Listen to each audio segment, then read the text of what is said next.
Hey, what's going on, guys? The Copy Dog here, back with my third video. It's been a little bit, but I've been busy and I'm finally back.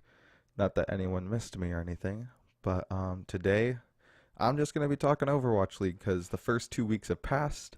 I wasn't able to talk about the first week because obviously, busyness and stuff like that, but yeah, I'm just going to talk about each of the teams, what I liked about them, what I didn't like about them during the week and first 2 weeks. And yeah, we're just gonna go from there. So I hope you enjoy. Also, sorry about the camera quality. It's gonna be scuffed because it is a old camera, but you know what? I'm making do. I'll get a new one soon. So yeah, that's pretty much all I had to say. Overwatch League Stage 1 movement and stuff. What I mean by that is like the progression on each of the teams in their standings from each individual week. So from now on, from each week, I'll be tracking week 1 to week 2. Next week's going to be week 2 to week 3, and so on and so forth. And yeah, basically the guide underline is the second most moved up team. So the team that is in second place for moving either up or down, and then highlighted is first. Letters next to name is for a bet. I'll probably make a video on that separately later on when I have the time. Yeah, week 1 to week 2. So okay, I'm just going to start from the bottom of week 2 and talk about what I thought about them throughout the week. This should be 0-3, not 0-4. Um, so, Valiant. When you look at it, you're like, they have a -3 map differential, which means they've lost all their series by only one map. Yeah, so the first team that Valiant played was Hangzhou Spark. This is when they looked good. I'll talk about that later, though. It was a really close series. It was fun to watch. Valiant looked good. They weren't running Custa. They were running Kuki for some reason. Um, I heard people complaining like, "Oh, he's a tank main. Why is he playing Lucio?" People switch roles all the time. I don't think that's a big deal. He looked decent, but it was kind of weird not seeing Custa. Week 2, they went against New York first. Yeah, New York. Yeah, this was another close series. Yeah, it was good. And then they went against what was it? They went against Toronto, and I thought Valiant were gonna win this one. I thought they were gonna get their first dub, but they didn't. They fell short yet again, and now it's kind of like a curse. Like this team shouldn't be in last place in the standings. It just doesn't look right. They're going against really good teams though, and they don't have an easy stage. They go against Titans next, which is gonna be a oof. And then they go against Guangzhou. And if the Guangzhou that went against the Titans here show up, then I feel like Valiant is going to be 0-5, which is crazy to think about because they were second place last season. But they'll pick it up. I like them. Izayaki looked good, which is a good thing for, my fantasy leagues and stuff. But yeah. So next team we have is Outlaws. Outlaws won a series. I thought this was the team that was going to go undefeated on this stage, but they beat the Spark. Again, Sparked just didn't look good this week too. Something happened to them, but they got clapped by New York, 0-4. That's pretty hard. Feel bad for them. Dante looks really good, and Rock. Like I know that the clip surfaced of Rock is like making questionable plays, and I did say that in my power rankings that I don't think Rock is that good. I don't think he's Overwatch League standard. Outlaws 19. I feel like they should be 20. They'll probably be 20 later on, if not higher. But there are a lot of surprises in week 2. Like Overwatch League right now, like I couldn't predict who would win each day, right? And I'll do a prediction video on Wednesday to think who I think will win the Thursday and Friday matches. So 18 Justice. I did predict that Justice was going to be London because London looked horrible last week in week 1. But spam this creep to reverse sweep, I guess worked in Twitch chat. So shout out to you guys. Yeah, I don't know what to say. I hope Washington Justice again. We've only seen them play 2 times, and against arguably 2 really good teams, especially New York. And they did take a map off of New York, which is surprising. Something I did notice when I did watch their games, I wasn't really impressed by Corey that much. He was really hyped up at the beginning of this season, and I just haven't seen it yet. Yeah, hopefully he can pop off for their team for their sake, right? So 16, we have Dragons. Congrats on the first win. That is huge. This shouldn't be a +3 though for map. Oh yeah, they went up 3. It's a -4 still at map differential because they got clapped by New York. But yeah, Dragons beat the Boston Uprising 3-1. So congrats to them. I'm really happy that they won because they're my team in the bet, which I'll explain later again. Um, I knew this team could beat Boston, but I thought the Boston from week 1 was going to show up, so I predicted Uprising to win, and they didn't. So congrats Shanghai, I guess. 1-42, Omega lol. So next team is Florida Mayhem, and wow, they actually won a series. I am genuinely surprised that they were able to beat Philadelphia. Of course, Philadelphia, they didn't have Boombox playing because he's sick or something like that. I don't really know. Still, even without Boombox, I think just the mechanical skill on this team outclasses Florida in every single way. But maybe Boombox is just that vital of a part in their team. I have no idea. Who I thought was going to be the worst team beat my top 5 team. So I don't know. Again, Fusion didn't have Boombox. It could have gone different, but who knows? Maybe it could have gone the same. So, also, this recording thing in the way. Yeah, I'm going to just move that down there. So, 15th/14th, they're tied at 14th. We have the Gladiators and Uprising. I'll talk about Gladiators first. This is my favorite team, and who they won against Paris. And that's a really tough match, especially in this meta, seeing that Paris is probably a top 3 GOATS team in the league right now. And it was a really good game to watch. I genuinely enjoyed it. 2 really good GOATS teams going at it. Paris got the better of them, so GG's to them. Gladiators, they do look good. Decay is going to be coming in soon. I think at the end of stage 1. Not too sure. Bishu is still sick, so maybe there's still communication problems between Roar and the rest of the team, because Roar was on an only Korean team before joining Gladiators, so maybe there's some communication problem there. I have no idea, but it was a really close game, and it was genuinely fun to watch in this 3-3 meta. 14, which I'm surprised that they are not higher, is the Boston Uprising. Week 1 they looked really good.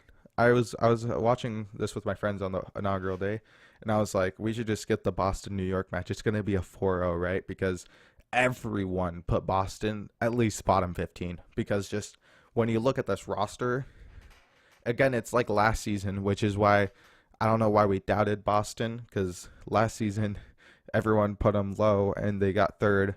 So I feel like they're going to do good. But at the same time, they looked better with Axiom on Zarya than Color Hex, who was supposed to play Zarya, right? Now, I'm not saying anything. And also Fusions. Fusions was the reason that they did so good against New York and were able to beat Outlaws. I feel like on that New York map, that was so close. If New York doesn't switch to Sombra and stick GOATs, Boston wins that map. I guarantee it. Boston wins. They go up 1-0 and then would be 2-0. And Excelsior would have a loss, and they wouldn't be first in standings. And that Sombra switch literally saved him on Route 66. But other than that, Fusions also would have gotten the MVP of that match because he played out of his mind, especially for someone that was brought up 3 days before, no, not even 3 days, like 2 days before the season starts to play main tank and to lead this team. He did a fantastic job. And like his shot calling is insane. I did say this in my power ranking video, even though I ranked him so low, that Fusion is a bright spot on this team. So, but apparently there was something wrong with this 2-way contract, because I thought he got promoted, but apparently he didn't. So he can't play for the rest of stage 1, which means that I feel like now Uprising are going to go 1-6. But hopefully Axiom can step up. He didn't look that good, but then again, he was probably not accustomed to playing Reinhardt again, because he's been practicing Zarya for so long for, this first week. And Axiom, I'm like, kudos to him. He played really good for just stepping up to the plate. So good for him. And then 13, another shocking team is the San Francisco Shock, being at 1-2. The first day they 4-0'd Overwatched Dallas Fuel.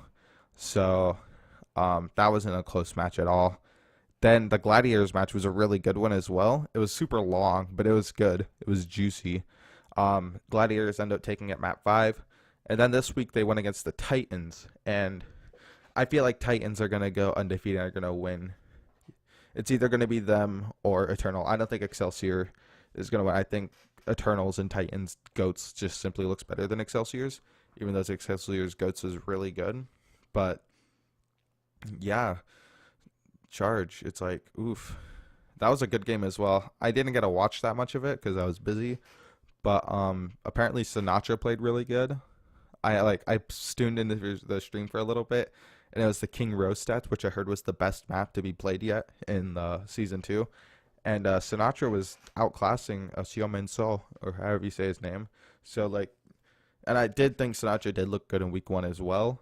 Their tanks I feel like is the problem, the main tank with Super and Smurf. Don't know who's gonna start yet. Other than that, I feel like this roster still is really good, and they just went against two of the top teams, along with Gladiators. They went against the Gladiators shouldn't have lost a soul. I feel like that was just first day jitters and communication again. But they did beat Shock, and yeah, good for them. Okay, so for 12 we have the Guangzhou Charge. First week they lost against Hunters in a game 5. Can't really say much. Charge should have won, but maybe, first game jitters, whatnot happened. Then the second week they went against the Dallas Fuel. I'm pretty sure that was a 4-0. Yeah, it was a 4-0 because it's Dallas. They go 0-4 and then 3-0. So yeah, they went 0-4 against or 4. They 4-0 Dallas. They looked really good. We got to see Kib, my boy. I love Kib. I'm glad he's playing. Shu impressed me. I thought they were gonna run Rise, but I don't know if he's of age or they're just running Shu. But Shu has looked really good. He's definitely a top, and he's definitely one of the best, if not the best, Ana right now. He's looked completely solid. And then they went against Titans, and if there's a team that literally was closest to beating Titans, it was the Guangzhou Charge because the first two games that Titans played, they completely rolled their team. And then the or the first game, they completely rolled it. And then the Charge put up the best fight against Titans so far. That was a fun game to watch. The Diva Bomb with, what is it? What is his name? Jay Jang or something like that? With Jay Janu. Jay Janu is his name. Yeah, that guy. That 4K Diva Bomb.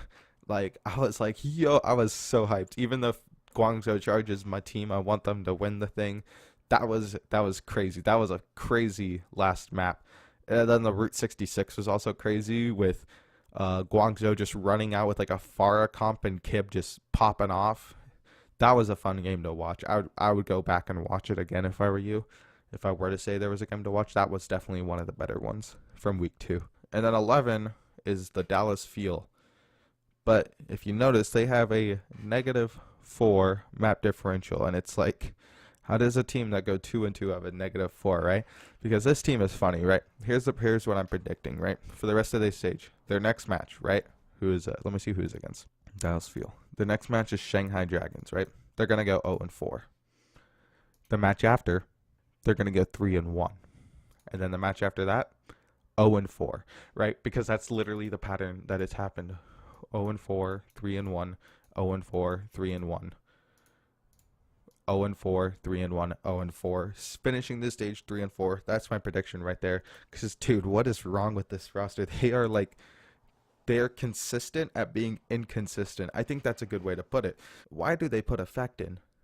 Right? It's like AKM is so much better as Zarya, and not to take it from effect, right? He's a good player, but he's just not meant to be Zarya. Put AKM on Zarya. Stop subbing in effect. You're not gonna win. And then Zachary, I have not been impressed by Zachary at all. Put Taimu in, or even Mickey, right? Both players that have Zarya experience, or not Zarya, Brigida experience. Just don't put Zachary in. I feel like if they replace Zachary, keep AKM in, they'll win the rest of their games. Because other than that, they've been looking really solid. So that's the Fuel. Number 10, we have the Hangzhou Spark, who is the team that dropped down the most in rankings from 2 to 10th. That's pretty impressive. Like, kudos to them. That's hard to do. I don't know what happened, dude.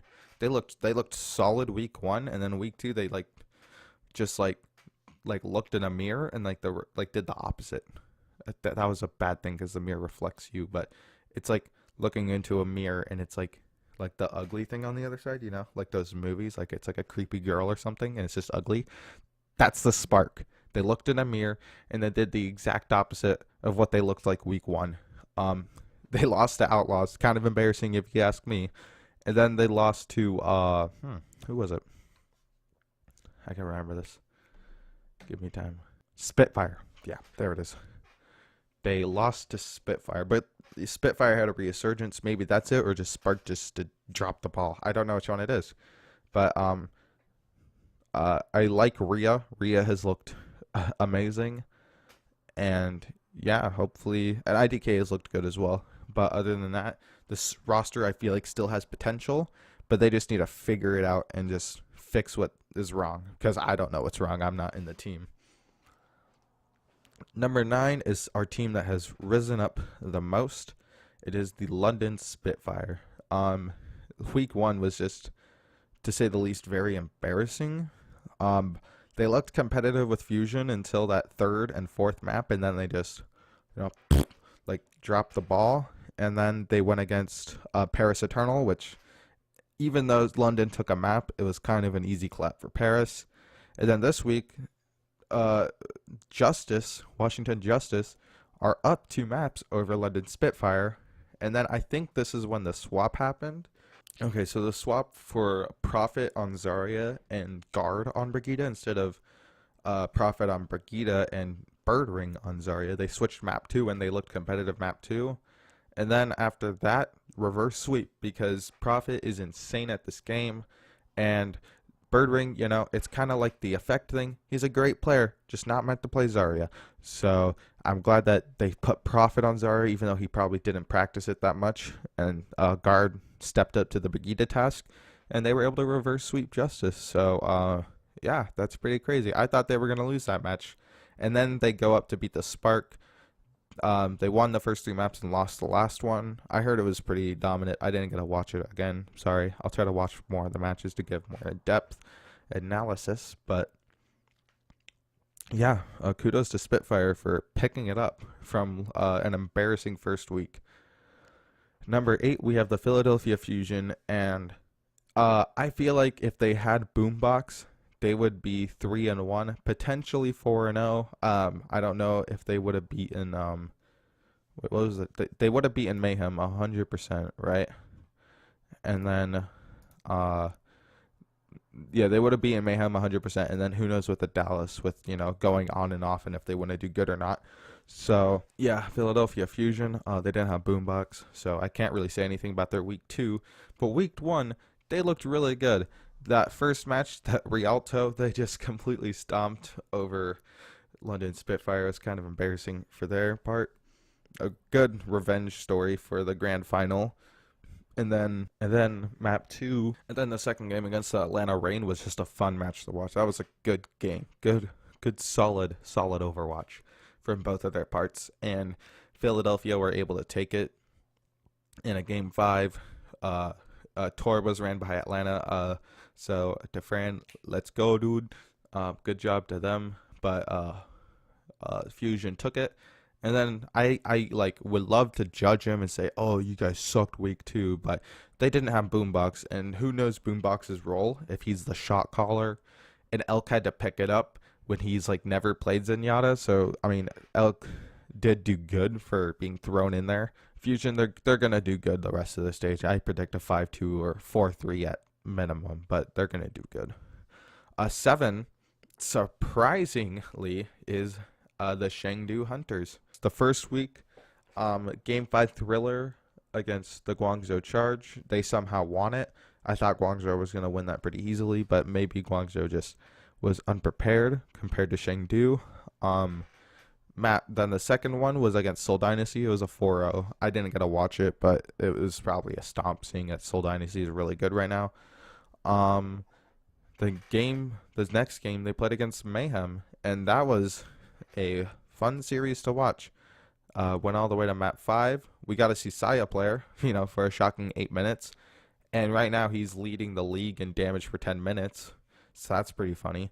But yeah, Chengdu were able to take that. If I do have to say something about Chengdu, they are the most fun team to watch. They're not running as much goats as other teams, and they're just doing unorthodox comps. Most of the Chinese teams have been, but Chengdu definitely up there for doing them the most. And that was, yeah, Chengdu was just a fun team to watch. If I would recommend watching a team, even though they're not that good, mechanic-wise, they're a fun team to watch. So I would watch Chengdu Hunters. At number 6, we have the Toronto Defiant. So Their first game is against the Houston Outlaws in week 1. Houston go up 2-0, and I'm like, oh, that's it for Defiant. They're losing, even though I did pick Defiant to win because it's just, I like their roster. I think they're going to do really good. They're definitely one of the dark horses, like I said in my power rankings, which you can watch up there somewhere. I have no idea how this works. Yeah, they reverse swept him, and that was cool. I feel bad for Outlaws though, but still cool for Defiant to reverse sweep for their first game. And they don't have Neko, which is another important fact to mention because Neko is instrumental to their team. As like, he was really good last season for Boston Uprising. They lost 3-1, and then they go against LA Valiant, which I did get to watch some of it, and that was a good series as well. It was kind of close.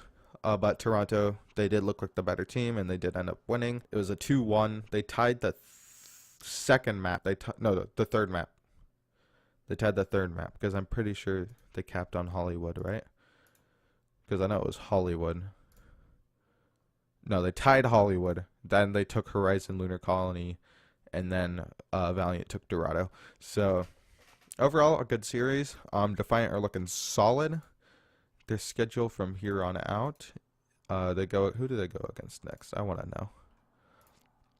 Ooh, they go against New York and Boston. So this can be a close game. I mean, New York have looked good, but they haven't looked unstoppable. And if the Boston Uprising from week 1 show up, it's going to be a close game. But if it's the Boston Uprising from last week, easy for Toronto. I'm calling a 4-0 if it's the Boston from last week that shows up. And number 5, we have the Seoul Dynasty. I didn't get to watch. Oh, I watched the first game, but I was like super sick while watching it. The Gladiators versus Dynasty. They got rolled first point, and then Dynasty just took the rest of the maps in a pretty dominant fashion. And then their second game that week, which was against Fuel, they lost. I don't know how, but it's the Fuel way. So no one can stop the Fuel. I feel like if the Mayhem go against the Fuel in that game and they go 0-4, the next game they're going to 3-1 Dynasty because that's just the Fuel way. But I'm going to pull up a chart here real quick. Give me a sec. Okay, yes. So as you can see from this beautiful chart, the Shock beat the Fuel beat the Dynasty beat the Gladiators, and the Gladiators beat the Shock. And this is all week 1. So the beautiful circle of life happened here before your eyes. Yeah, I don't know what to say about it.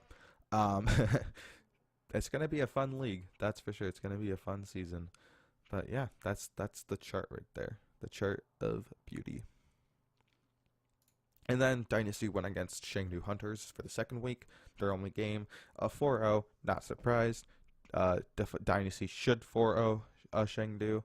I would have been surprised if Chengdu took a map, even 2 maps, but they took it 4-0, so no one's really surprised. Number 4, we have the Atlanta Reign, which I feel like I underestimated this team. They've been doing really good. Oh, excuse me. Yeah, Atlanta Reign have been doing really good. I'm surprised we're seeing a lot of Dogman compared to Kodak. Just like, I feel like they'd be running Kodak more, but they're running Dogman, which is cool. He's doing good. But yeah, so they have 2 really good flex supports, but that's not what we're here to talk about. We're here to talk about Defran, or however they say it. Defran popped off, and when he didn't pop off, he was just playing correctly with his team. He had a lot of grabs that weren't impactful, but he said he's fixing that, so good for him. I'm glad that he's doing good and his team is finding success. The first week they went against Florida Mayhem. They 4-0'd them, used the Torb. That was pretty pog. The second game was the Philadelphia Fusion one. That was a really good game. Map 5, final point, he throws out the Torb and just like, even though it might have not worked, it was definitely like legendary. Like someone actually pulled out a Torb. Final map, it's like, it's pretty cool. It was pretty cool to watch. So, and then they went against Toronto Defiant and they beat him. It's like, not surprised really. But yeah, good for Reign. I hope that they do good for the rest of the season, even though they're not in my bet. I want to be mad if Rain won, to be honest. If my teams don't win in the bet, I definitely want Rain to win. So yeah.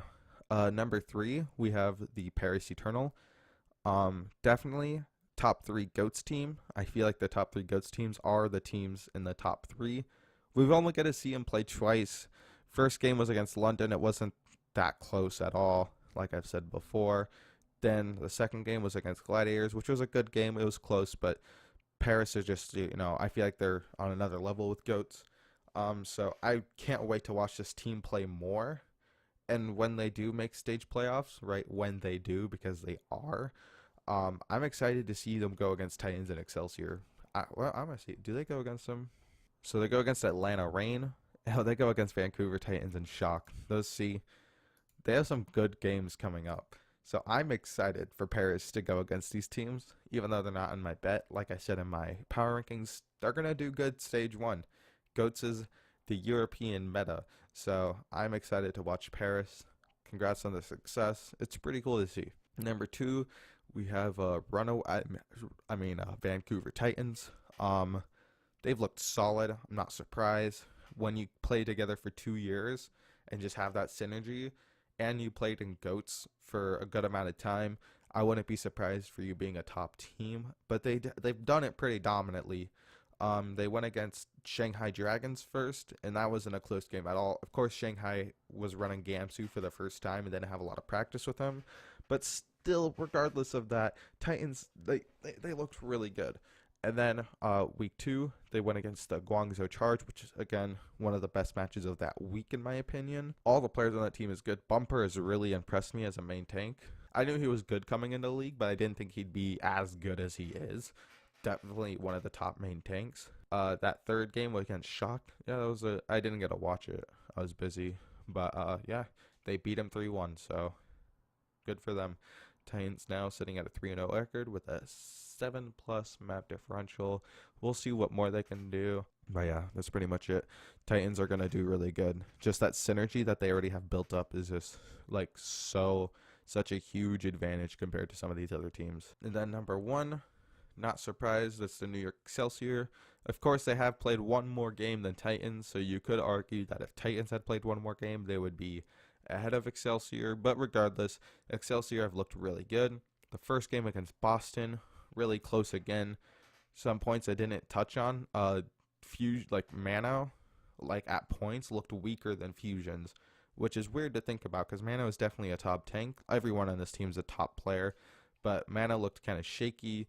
I feel like if they don't switch to Sombra, they don't win that map, like I said before, yada, yada, yada. Oh, yeah, they went against Washington, so that wasn't a close game all except Washington took a map. Then they went against Valiant.